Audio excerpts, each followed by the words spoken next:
guys, it's Don here, and yesterday Mark Cohan, Commissioner of the CFL, tweeted out that Winnipeg was moving to the West Division in the CFL and was wondering what everybody thought about that. Now I tweeted him back and I let him know that I would post a video up on my YouTube site, and so that's what I'm doing right now, making that video for all other viewers, but also maybe Mark Cohan is going to come across it and take a look at it.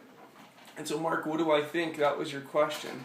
And I had a chance to meet you briefly at the Bombers home opener, and that was a great chance to see you interacting with the fans here. But as per your question, what do I think?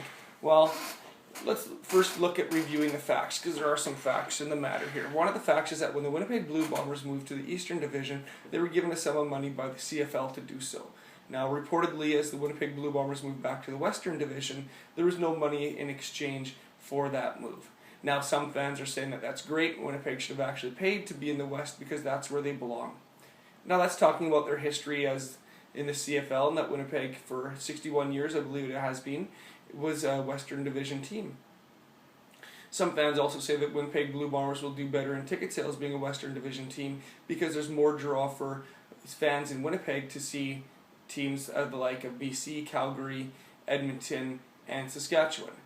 Now, that may be true, but depending on the ticket sales and the scheduling, that might all be a wash. We don't know what the schedule is going to look like with 9 teams in an 18-game season. And one poster suggested on the Blue Bombers forum, that's where I've been reading some of the comments, is that Winnipeg would play each team in the West twice, each team in the East twice, and that would leave 2 remaining games. Out of those 2 remaining games, they would play 2 teams in the West one more time, and those then would be divisional games. The remaining games would be divisional games, and he stated that that's often the way that it has worked in the CFL. So if that's the case, then we're only talking about 2 extra games versus Western opponent teams, and maybe only one of those being at home. So I don't see that drawing any greater ticket sales than if this Winnipeg Blue Bombers went to the East. So I think that's a wash, the notion of ticket sales and money at the gate for the game. If those teams are big ticket teams to see, fans will show up one way or the other. Now, there was a question asked on the Winnipeg Blue Bombers forum here by, I believe his name is Rhapsody Blue and Gold, and he was asking the question, what happens with start times when there's a doubleheader now on TSN? And when will the Bombers play? Typically in the doubleheader, right, the Eastern team will play first, followed by the Western team. Now, us here in Manitoba, that means that the game on TV on a doubleheader, typically we start watching it at 6, maybe 7 o'clock, and then the second game is at 9, maybe 9:30, depending on how late the games go. And as I look at the Winnipeg Blue Bombers schedule here, in fact, all of their games, when there was potentially double headers, started at 7 o'clock. They were all 7 o'clock games as an Eastern team. Now, what happens when the Winnipeg Blue Bombers then move to the Western Division? Say Toronto has a 7 o'clock start time. When are the Winnipeg Blue Bombers going to play in that doubleheader? Are we going to be looking at a lot of 9 o'clock start times? Are Winnipeg fans going to get used to watching a lot of 9 o'clock start times? And that's the question, just because there isn't a massive time zone between the Eastern teams in Winnipeg. Now, the one team that can probably relate to that a little bit is the Saskatchewan Roughriders, as they have the lowest time zone right now, a change out of any other Western Division teams.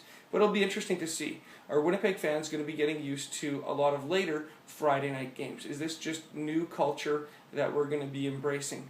Now, there could be some difficulties with that, as some of the fans do come from out of the city. I know myself, I come out from Winkler, and there's some fans that travel out from Brandon. I don't know that that's the majority of it, but there are some, and when you have a brand new stadium that you need to pay for and seats that you need to fill, you need to have the fan base there. Now, the fans will come if the Winnipeg Blue Bombers are competitive, but if they're not, these later start times could hamper them. Now, that brings me to my next point, the Winnipeg Blue Bombers being competitive. People were looking at the Eastern Division and saying that that's a weaker division, and even yet about to get weaker in the next year. We look at Anthony Calvillo, and we don't know if he's going to continue to play next year, let alone this year. So Montreal's looking at bringing in a new quarterback or starting a young quarterback. We also look at the Toronto Argonauts with Ricky Ray, and we see that he's getting up into that age of 40, and so we see that their next player could be Zach Collaros. We also look at Hamilton, who's traditionally been a 500 team in the last couple of years, and you look at the Ottawa Red Blacks, whether you like the name or not. Personally, I don't, and you wonder how competitive of a team they're going to end up with in the dispersal draft. Conversely, you look at the Western Division, and you look at teams like BC, and BC right now has Travis Lulay as a quarterback. You look at Calgary. Calgary has a couple of young quarterbacks, Drew Tate and Bo Levi Mitchell.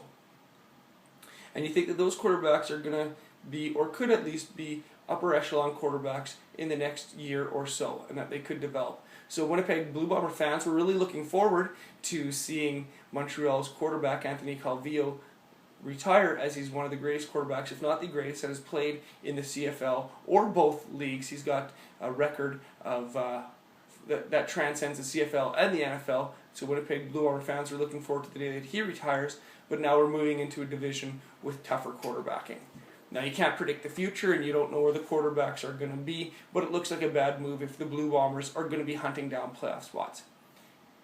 Now, keeping that in mind, if we think that the Winnipeg Blue Bombers are going to have a bunch of years where they're 4-14, it probably doesn't matter which division that they're in. So Winnipeg needs to be competitive. Another poster on the Blue Bombers forum said that he's glad Winnipeg is moving to the West because you become like those that you hang out with, alluding to the fact that since Winnipeg moved to the East, their record has been a little bit more dismal than when they were a Western Division team. In fact, as an Eastern Division team, Winnipeg's only won the Grey Cup 2 times, and as Western, they've won it 8 times. Now, some of that you have to look at it mathematically and go, well, they were a Western Division team for a longer amount of time, so there should be more Grey Cups. But if you look at it as a Grey Cup per year basis, Winnipeg has done better in the West. And so hopefully they will have to step up their game if they will be competing against harder divisional teams for a playoff spot. Now, right now, Mark Cohon has said that the playoff chase or the setup will remain the same with a crossover, and it'll still be 3 from one side, 3 from the other side, barring that the 4th place team in one division is not better than the 3rd place team in the other division. If so, there'd be a crossover. Now, that's a tricky crossover rule, and I just quickly glossed over it, so feel free to go online and look at that. The question that's begged is, should everything move to one division in the NFL? Sorry, in the CFL. In the NFL, that would be funny. In the CFL. Should everything move to one division? And what one poster on the Bombers forum said as well is that many sports leagues that aren't in North America are actually one division. And they pointed to soccer and some other major professional sports where there are quite a few teams and there is a big draw in their one division. So, I don't know, maybe that's something to look at with the Bombers and the CFL going into a one division. Personally, I'm not sure if I have a preference at this point in time. It'll be interesting to see some of the other teams, and I've got a friend John that I like to take to the Bombers games with me when my wife's not coming. His handle on Instagram is MuskieJH, and I was talking to him about coming to a Bombers game the other day, and he said, oh, come on, not another Toronto game. All I get to see is Toronto, and I get invited when it's cold or it's rainy. So maybe with the Bombers moving out to the West, Mr. John or MuskieJH will get to see some of the other teams that he's desired to see for quite a while. So that's kind of the facts, and my opinion is that if the Bombers are competitive, I don't really care which division they're in. And I'm not sure this is going to change anything other than maybe the fact that they should have got some more money out of the move, and I would have liked to have seen that be part of the deal. Only other major concern is start times, but we'll have to wait and see what that looks like and try and figure out if that's something that we can work with and how to make that work. So thanks for watching this video. This has been Don the Sign Guy, and you can find me on Twitter at DonCrookshank1, and you can find me on Instagram, Heb, H-E-B-B _Don. And thanks for watching. We'll post some more videos in just a little bit. Thanks. Bye for now.